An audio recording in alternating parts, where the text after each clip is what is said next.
Hello everybody, TriGC Anime here, and today we're here to review Attack on Titan, the final season, part 2. So without further ado, let's just hop right into this. So, what is the story of Attack on Titan, the final season, part 2? Basically, to start things off, we set right after the events of the first part, where Reiner and everyone else are trying to go and fight Eren on this big epic battle, while Zeke's trying to make it back to Eren, and so they can start their serious plan about making sure that the people in Parody can't have kids anymore, and that's just where things kind of take off from there. Just a bunch of wild stuff goes down from then on, and it's a lot of spoilers, so I'm not really going to get into it, but we're just going to roll with this and just move past the story stuff for now, since that's basically just how it starts. So yeah, with that said and done, I'm going to hop to some spoiler-free thoughts now. So in terms of spoiler-free thoughts, once again, Attack on Titan just blows it out of the water with this season and this whole part. In fact, I think I'd even say that this part is better than the first part because of how freaking good it is. There's so many awesome writing moments that, well, most of the major plot twists I already knew were coming because I was either spoiled on it or I accidentally spoiled myself on it by doing stuff like how there's one spoiler involving the character Falco that I ended up learning about after I ended up pulling up his character image for the last review, and I can talk about that in the spoiler section. But basically, I was spoiled about a lot of the things in here, and despite the fact that I was spoiled on all of that, it was still really freaking good, and it just astounded me just how well written so many pieces in the story were going towards. It's just like, I loved it. I freaking loved it. It was even better than the first half with how many intense moments there were, and there were very few episodes where I thought, that episode's alright. And even the ones I did kind of think that were just episodes where it was mostly just kind of more talking and stuff like that, compared to the more action-packed episodes, since there's a lot of those in this season. And overall, I genuinely think that this season, out of the 12 episodes that came out, I think like a solid 8 to 10 of them are really freaking good. Like, some of them are genuinely some of the best writing I've seen from Attack on Titan, and I just love this season so much. I just was so invested. I just wanted to keep watching. I can't really say anything that other people haven't already said, but I just genuinely loved this part especially. And while I did enjoy part 1, I don't know if I put this any more than at the same level as part 1. I'd be lying if I said I didn't enjoy this part way more, as there were many more story beats that I was heavily invested in. Was it perfect? Of course not. No story is perfect.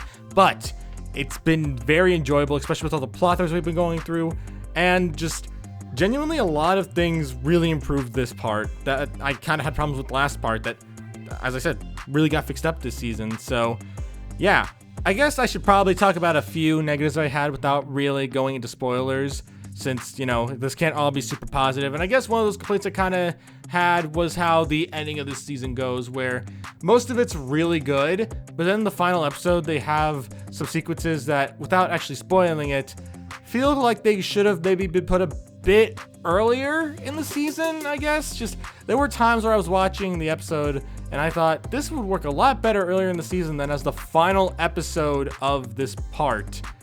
But I don't know, just it felt a bit kind of awkward to put it at the end, but it was still very enjoyable, a very good episode, and it just gets me excited to see where the last two parts of Attack on Titan go. And yeah, in terms of some more positive things, I actually want to move back to positives because, you know, it's mostly positives for this series. I love the opening theme. In fact, I think it's probably the second best opening in Attack on Titan, only beaten out by my favorite opening, that being the third opening, or technically season 2's opening, which I just think is just one of the best openings in the series, with those just being my top 2. Like, this, all the openings for this show, for the most part, are really good, although I don't really like season 3's first opening that much. But other than that one, I love every single opening here, but those two are just definitely my top 2. And that was really good. The ending theme is definitely by far my favorite out of every Attack on Titan season, and yeah, I really can't dive too deep into this without spoiling, so we're just gonna up to the spoiler section now. Here's a timestamp to when the spoilers end. If you have seen the show, I'd recommend sticking around and hearing my thoughts, but if you haven't, you should skip to the end and, you know, don't get any spoilers. But you have seen it, I recommend sticking around to hear my thoughts. And yeah, I'm gonna cut up from 5 and enter the spoiler section. 5, 4, 3, 2, 1. All right.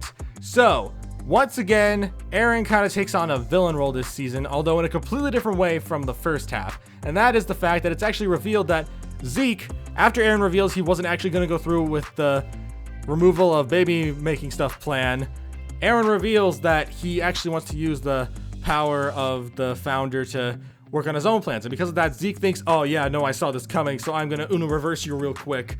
And then it just goes down this memory lane where Zeke thinks that Eren's been brainwashed by their father, and he's trying to help him free him from his brainwashing and stuff like that. And then it's revealed near the end of the episodes and stuff like that, that it turns out their father, Grisha Yeager, wasn't actually supposed to do everything he did. He originally wasn't going to go through with it. But then Eren, while they were in that state of like going through the past, it's revealed that Eren actually influenced Grisha. It's just like, it's so crazy because he literally manipulates him, being like, come on, do it, take the Founding Titan. It's just like, I mean, I knew it was coming because I was spoiled on it, but dang, was it still really freaking intense, and it was so good. And it's just like, for 3 episodes or so, we spend time just following Zeke and Eren on their escapades inside the Founding Titans kind of like whole area room thing. And despite those being just those two mainly, and it's just kind of following their story for a bit, it's honestly just so freaking good. Although it is kind of funny how the whole thing starts literally with Gabi blowing off Eren's head and it landing in Zeke's hand, but yeah. Just that whole storyline, and just the whole like first 5 episodes of Attack on Titan season 4 part 2, just all of that was just so freaking amazing. I love all the character interactions, the whole story setup, and the fact that it's kind of revealed at the end of it all that Eren wants to cause a mass genocide. He wants to kill everyone except people on Paradis, and then just kind of live from there. And honestly, I can't even really blame him for it. Like, don't get me wrong, I know that genocide is bad. It is perfectly clear that it's a bad thing.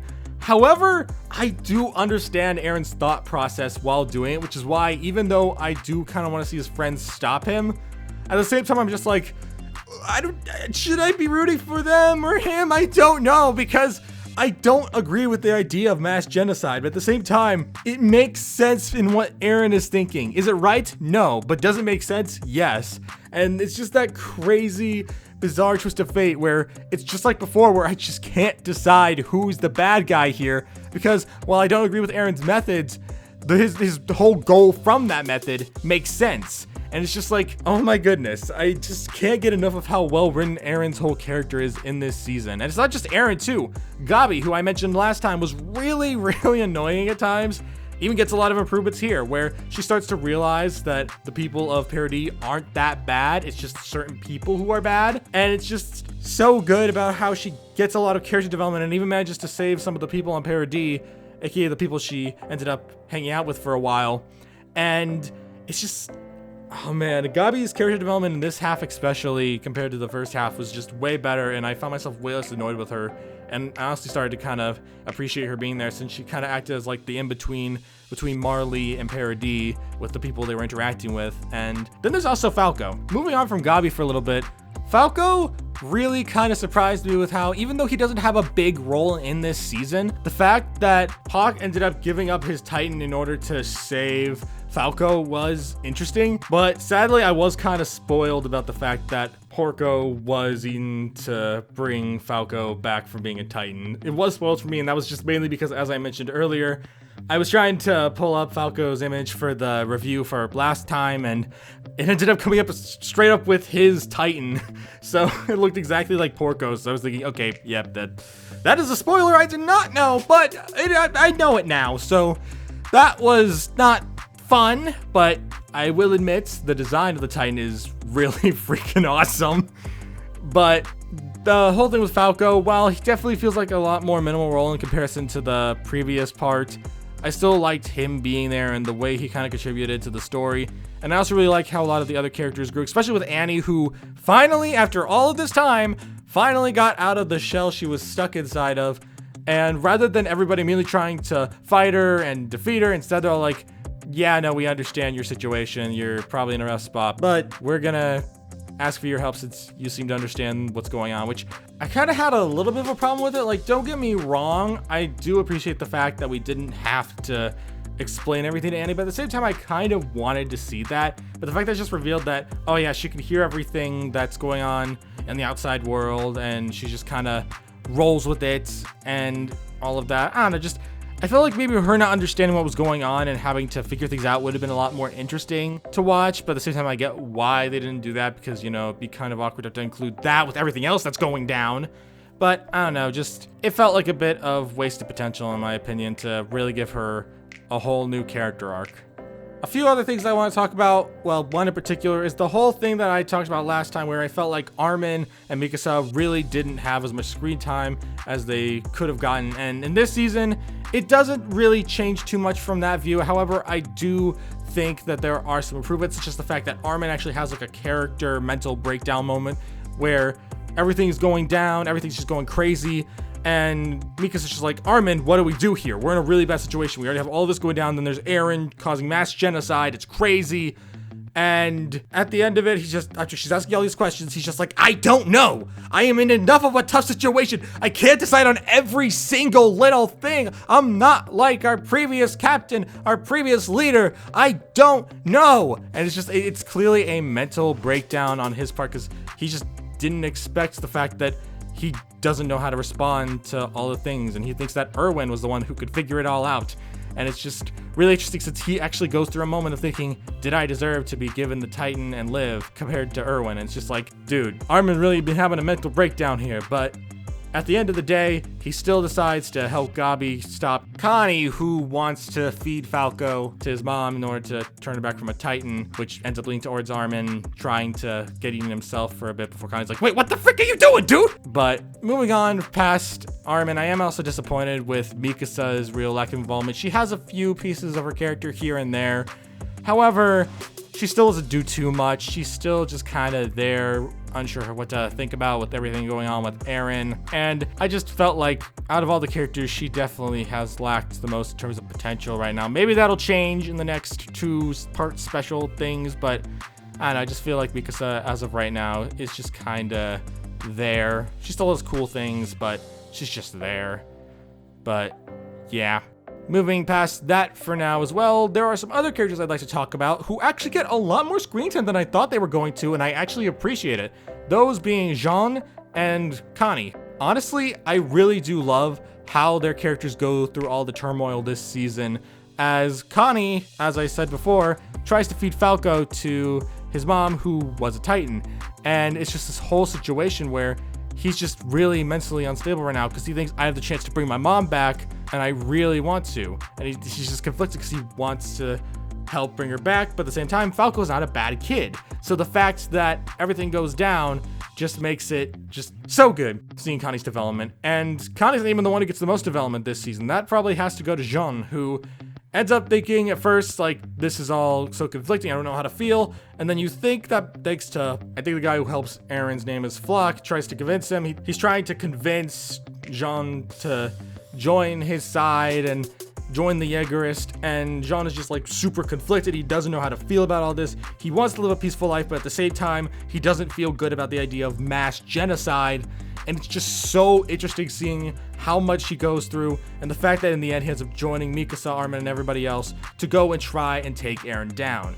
And it's just, oh my lord, it's just so freaking good. There's so many awesome moments in this with character growth and all these other things. Even some of the people from Marley, who originally were planning to take back the founder and do all this other stuff, after they interact with characters like Hanji, they start to realize that there are some good people out there who clearly understand the situation and are trying to handle it accordingly. And it's just like, dude, how good is the writing for Attack on Titan? It's just like really freaking good. But leaving that also be for now, one other thing I'd like to kind of discuss here is probably how sometimes the episodes could be a bit iffy. Like, there's this one episode where the entire cast, who are trying to work together to stop Eren, are all talking with one another, trying to figure things out. And I get that it was meant to be like a character discussion moment where they need to learn more about each other and try to learn to work together, which it's a good episode, and the whole thing that goes on in there is good, don't get me wrong. However, I don't know, just the whole thing kind of dragged on for a bit long. Not too long. I'm glad it learned to move things along when I realized it was taking too long, but at the same time, I don't know. Just it was still good, but not as good as some other parts to the whole story, because I'm not like full-on action everything guy. I've clarified that in a few of my videos, but sometimes too much talking can be a bit awkward. Like, in the show that Titan got reincarnated as a slime, there's a lot of talking in certain episodes, and they kind of drag on a bit. It's just kind of the same case here, where sometimes the talking can be a bit much, but I still really enjoyed a lot of it, and I also had a good time with many of the different characters in this. And there were even some characters that had some stories in them that I really didn't expect, such as Hitch, who I honestly kind of forgot she was even a character for a while. She kind of appeared in the first part a little bit, but I didn't really care too much about her. But she got a really nice moment with Annie here, and we even got to learn more about Annie's backstory, since, you know, we're near the end of the show. It feels like you should probably cover that. And I don't know, just her character was also really nice, seeing her interact with Annie. But yeah, I guess if there's one last thing I'm going to talk about besides everything else I've said, it's probably the story of Ymir.